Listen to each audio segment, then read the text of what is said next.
Hello बच्चों, projectile topic पर ये बहुत ही अच्छा प्रॉब्लम है। आप लोग इस प्रॉब्लम को जरूर खुद से सॉल्व करिए। There is a roof with dimension as shown in the figure. ये ए हाइट है इस पॉइंट का हाइट सी है और ये रूफ का विड्थ है बी। आपसे पूछा है what is the minimum speed required so that a ball thrown from anywhere on the left side. यहां से कहीं से भी आपको एक बॉल थ्रो करना है such that the ball lands on the right side ground without hitting the roof. आपको ये नहीं दे रखा है कि आपको किस पॉइंट से इस बॉल को थ्रो करना है। Left side of the ground से कहीं से भी आप थ्रो करिए और आपको right side of the ground पे आना है विदाउट हिटिंग द रूफ।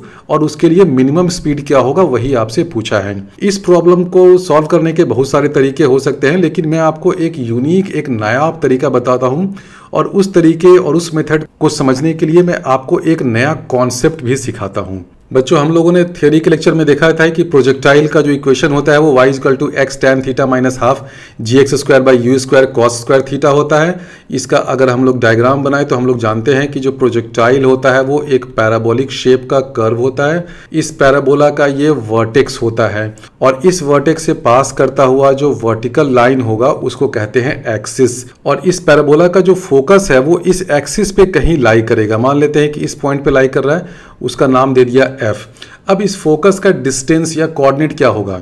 अगर आप चाहें तो कोऑर्डिनेट ज्योमेट्री का कॉन्सेप्ट यूज कर ले, इस इक्वेशन का यूज करें तो फोकस का coordinate x coordinate y coordinate सब कुछ आप फाइंड कर सकते हैं। लेकिन यहां पर मैं आपको ऑप्टिक्स के कॉन्सेप्ट से इस फोकस को फाइंड करना बताऊंगा।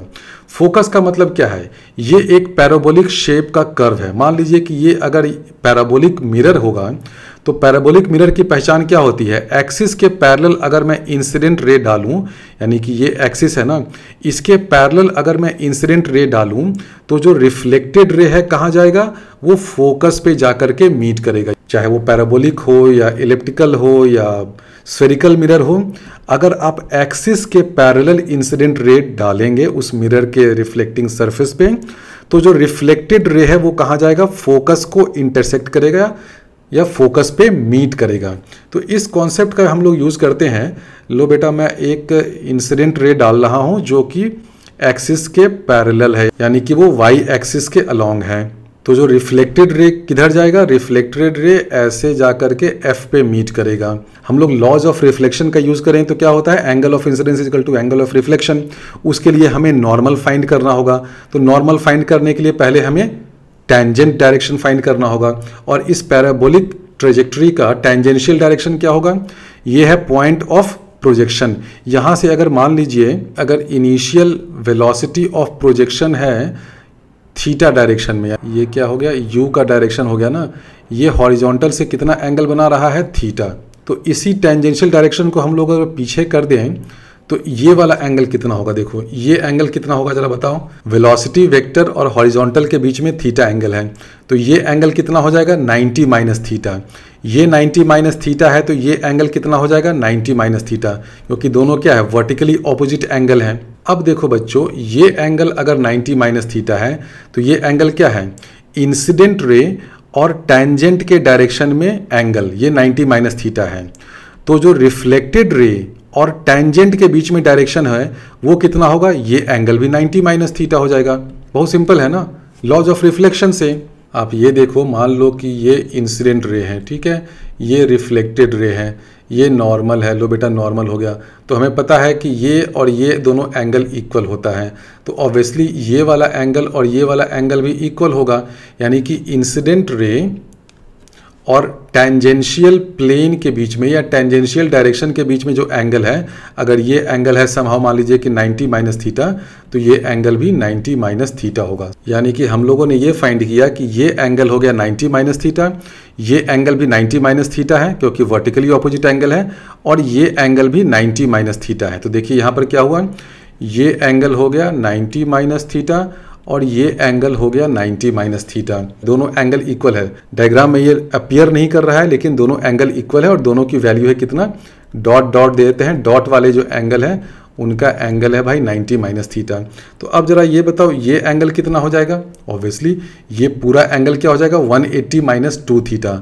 तो ये पूरा एंगल क्या हो जाएगा? 180 माइनस 2 थीटा, क्योंकि ये क्या है? ऑल्टरनेट एंगल है। देखो ये लाइन और ये लाइन तो पैरेलल है ना, तो ये एंगल अगर पूरा 180 माइनस 2 थीटा है तो देखो बच्चों ये वाला जो एंगल है ना ये क्या हो जाएगा 180 माइनस 2 थीटा, ये 90 डिग्री है।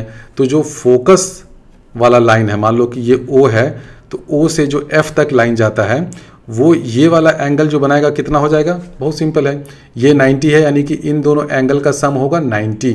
तो ये वाला जो एंगल है ये कितना हो जाएगा 2 थीटा माइनस 90। तो हमने ये बता दिया कि जो OF वेक्टर है या जो OF डायरेक्शन है वो हॉरिजॉन्टल से कितने डिग्री पे होगा, 2 थीटा माइनस 90 डिग्री पे होगा। वर्टिकल से ये इनिशियल वेलोसिटी वेक्टर कितना एंगल बनाएगा, ये एंगल 90 माइनस थीटा होगा, ये 90 माइनस थीटा हुआ तो ये 90 माइनस थीटा हुआ, वर्टिकली ऑपोजिट एंगल।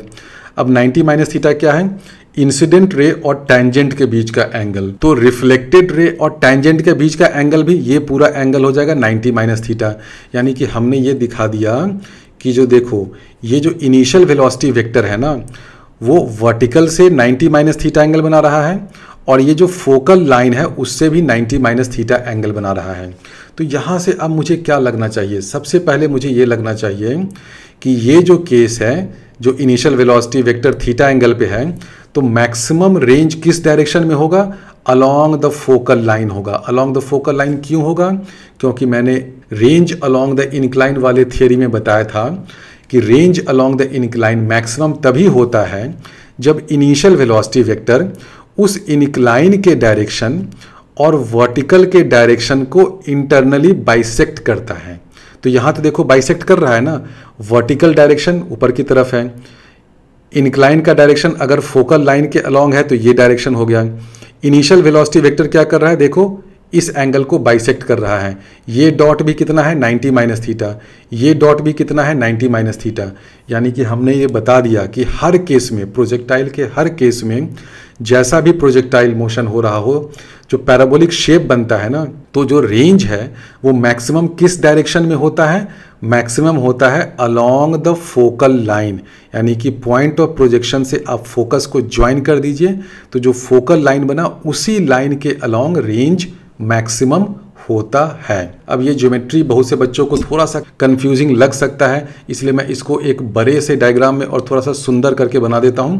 ये वर्टिकल हो गया इंसिडेंट रे, जब बेटा इंसिडेंट रे, ये डॉटेड वाला हो गया रिफ्लेक्टेड रे। थीटा देखो ये पूरा एंगल है, angle made by initial velocity vector with horizontal. तो ये पूरा एंगल अगर थीटा है तो ये ग्रीन एंगल कितना हो गया 90 माइनस थीटा। अब ये ग्रीन 90 माइनस थीटा है तो ये ग्रीन भी 90 माइनस थीटा होगा। क्यों होगा, वर्टिकली ऑपोजिट एंगल, समझ में आ गया। अब ये 90 माइनस थीटा है तो ये जो ब्राउन वाला एंगल है ये भी 90 माइनस थीटा होगा। क्यों होगा, क्योंकि ये है इंसिडेंट रे। इंसिडेंट रे अगर टैंजेंट से 90 माइनस थीटा बना रहा है तो जो रिफ्लेक्टेड रे है वो भी टैंजेंट से 90 माइनस थीटा ही बनाएगा। ये है फोकल लाइन, ये पॉइंट ऑफ प्रोजेक्शन से फोकल लाइन गया। तो जो इनिशियल वेलोसिटी वेक्टर है वो इस पूरे एंगल को, देखो पूरे एंगल को बाइसेक्ट कर रहा है, इसलिए OF के अलोंग रेंज मैक्सिमम होगा। ठीक है, नंबर 1 पॉइंट। नंबर 2 पॉइंट देखो, ये 90 माइनस थीटा है, ये 90 माइनस थीटा है, पूरा कितना हो गया 180 माइनस 2 थीटा। तो ये एंगल भी कितना हो जाएगा 180 माइनस 2 थीटा, क्योंकि दोनों ऑल्टरनेट एंगल्स हैं। ये 180 माइनस 2 थीटा हो गया, ये 90 हो गया, तो ये एंगल कितना हो जाएगा, बहुत सिंपल सा लॉजिक है, ये एंगल हो जाएगा 2 theta minus 90 degree, because sum of angles of a triangle is equal to 180 degree. तो हमने ये फाइंड कर लिया कि जो OF है वो हॉरिजॉन्टल से कितना एंगल बनाता है भाई, वो बनाता है 2 थीटा माइनस 90 डिग्री। अब यहाँ से देखो कि अगर हम लोग थीटा को 45 डिग्री कर दें, यानी कि अगर एंगल ऑफ प्रोजेक्शन 45 डिग्री है तो हम लोग जानते हैं कि रेंज मैक्सिमम होता है अलोंग द ग्राउंड। तो उस केस में फोकस कहाँ जाएगा, 2 थीटा माइनस 90 करोगे तो 0 डिग्री, यानी कि फोकस हॉरिजॉन्टल ग्राउंड पे आ जाएगा, F यहाँ पर आ जाएगा। और अगर थीटा की वैल्यू 45 से बड़ी हो जाती है तो फोकस ऊपर चला जाएगा। अगर थीटा की वैल्यू 45 से कम हो जाती है तो ये जो एंगल OF बना रहा है ना, जिसको इस डायग्राम में अल्फा दिया है, वो अल्फा एंगल नेगेटिव हो जाएगा, यानी कि फोकस जो है वो ग्राउंड के नीचे, हॉरिजॉन्टल के नीचे यहाँ चला जाएगा। पॉइंट ऑफ प्रोजेक्शन से फोकस को कनेक्ट करता हुआ लाइन वो हॉरिजॉन्टल से अगर अल्फा एंगल बना रहा है तो अल्फा एंगल की वैल्यू कितनी हो जाएगी 2 थीटा माइनस 90 डिग्री। अब हम लोग जरा ये पता कर लें कि ये जो OF डिस्टेंस है वो डिस्टेंस कितना होगा। ये जो डिस्टेंस है ये कितना होगा, R/2 के बराबर होगा, बिकॉज ऑफ सिमेट्री। R क्या है, हॉरिजॉन्टल रेंज, वो कितना हो जाता है, टाइम ऑफ फ्लाइट यानी कि 2u sine theta by g into horizontal velocity u cos theta. हमें फाइंड करना है OF। तो इस राइट एंगल ट्रायंगल में जरा आ जाओ, OF और ये वाला जो है ना राइट एंगल ट्रायंगल दिख रहा है, उसमें मैं लिख सकता हूँ कि OF इंटू कॉस, ये एंगल अल्फा कितना है 2 theta minus 90, 2 theta minus 90 is equal to r/2। ये डिस्टेंस r/2 है, ये O है, ये F है, ये 90 डिग्री है। हमें OF फाइंड करना है। ये एंगल हमने फाइंड कर लिया है। ये एंगल कितना था अभी हमने फाइंड किया 2 थीटा माइनस 90। तो हम लोग सीधे सीधे लिख दें OF into cos 2 theta minus 90 is equal to r/2। r है horizontal range. cos 2 theta minus 90 को हम लोग लिख दें cos 90 minus 2 theta. cos 90 minus 2 theta हो जाएगा sin 2 थीटा। तो लिख सकते हैं कि OF इंटू sine 2 theta is equal to r/2। तो यहाँ से sin 2 थीटा कैंसिल हो गया। OF is equal to u square by 2g। तो distance of focus from point of projection हमने फाइंड कर लिया। इसी कॉन्सेप्ट का यूज करके आप डायरेक्ट्रिक्स लाइन का लोकेशन भी फाइंड कर सकते हैं। पैराबोला ऐसा कोनिक सेक्शन है जिसमें हर पॉइंट जो है वो फोकस और स्ट्रेट लाइन से इक्विडिस्टेंट है और उस स्ट्रेट लाइन को ही लाइन ऑफ डायरेक्ट्रिक्स कहते हैं। तो ये जो पॉइंट ऑफ प्रोजेक्शन है ये फोकस से कितने डिस्टेंस पे है, u स्क्वायर बाई 2g पे है। तो जो डायरेक्ट्रिक्स होगा वो इस पॉइंट ऑफ प्रोजेक्शन से कितने डिस्टेंस पे होगा, u square by 2g distance पे होगा। यानी कि जो लाइन ऑफ डायरेक्ट्रिक्स है वो कहीं ऊपर यहाँ पर होगा। आजा बेटा, तो यहाँ पे आजा, ये वाला हाइट हो जाएगा u स्क्वायर बाई 2g। तो अभी हमने देखिए कितने सारे कॉन्सेप्ट सीख लिए हैं। सबसे पहले तो ये सीखा कि the range of a projectile is maximum along the focus line. क्योंकि देखो ये जो फोकस लाइन है ना, ये वाला लाइन, इस लाइन की खासियत क्या है? इस लाइन की खासियत ये है कि इस लाइन और वर्टिकल में जो एंगल बन रहा है ना, उस एंगल को इनिशियल वेलोसिटी वेक्टर बाइसेक्ट कर रहा है। और हमने बहुत पहले लेक्चर में समझाया था कि range along an incline maximum तभी होता है जब इनिशियल वेलोसिटी वेक्टर, जैसे कि ये वाला वेलोसिटी वेक्टर है, वो अलोंग द इंक्लाइन वाला जो डायरेक्शन है और वर्टिकल डायरेक्शन, दोनों डायरेक्शन के बीच में जो एंगल है उसको बाइसेक्ट करें।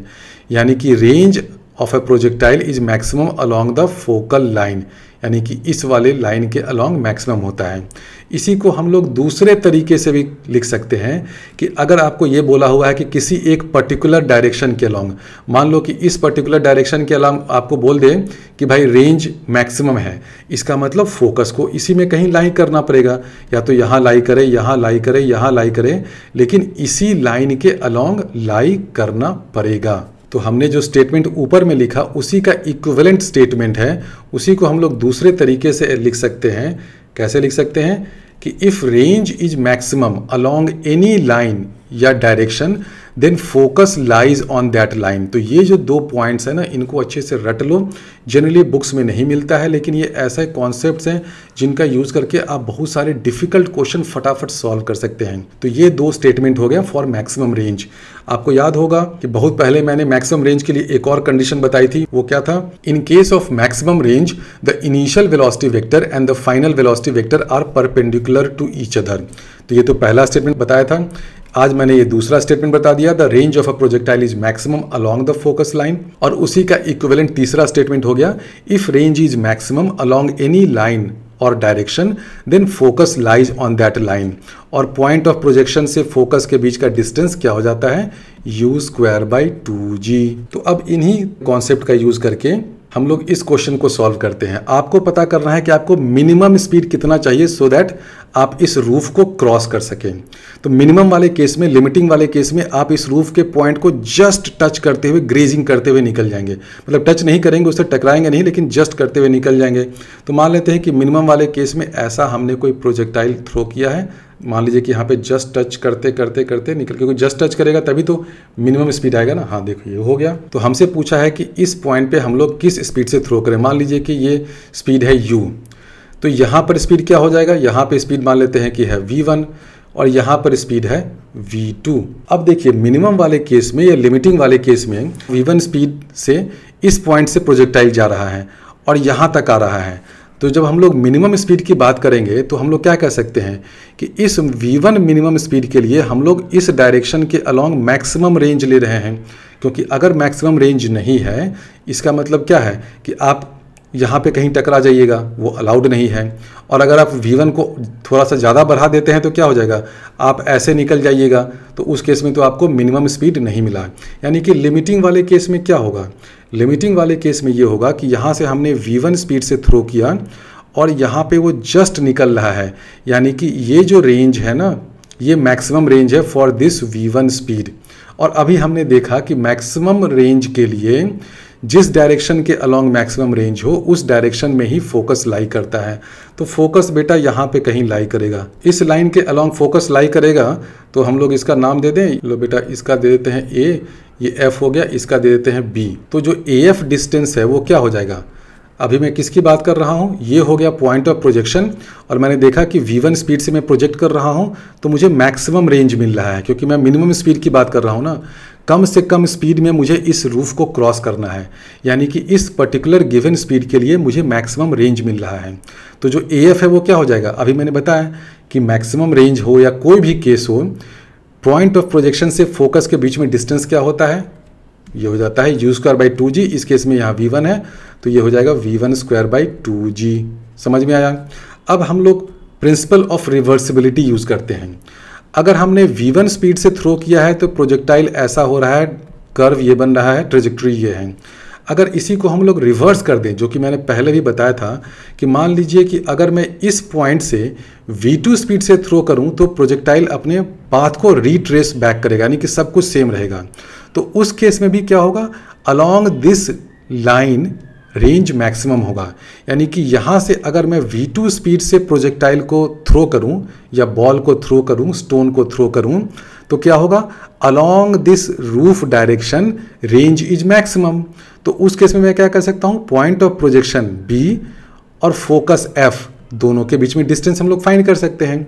और ध्यान रखना, दोनों केस में मैं इधर से इधर थ्रो करूं या इधर से इधर थ्रो करूं, दोनों केस में फोकस सेम जगह होगा। क्यों होगा, बहुत सिंपल है, क्योंकि दोनों केस में जो पैराबोलिक ट्रेजेक्ट्री बन रहा है वो तो सेम है। सेम पैराबोला है तो उसका फोकस भी सेम जगह होगा। यानी कि अगर मैं यहाँ से पॉइंट B से V2 स्पीड से ऐसे थ्रो कर दूं किसी प्रोजेक्टाइल को, तो उसका भी इस डायरेक्शन में ही रेंज मैक्सिमम होगा।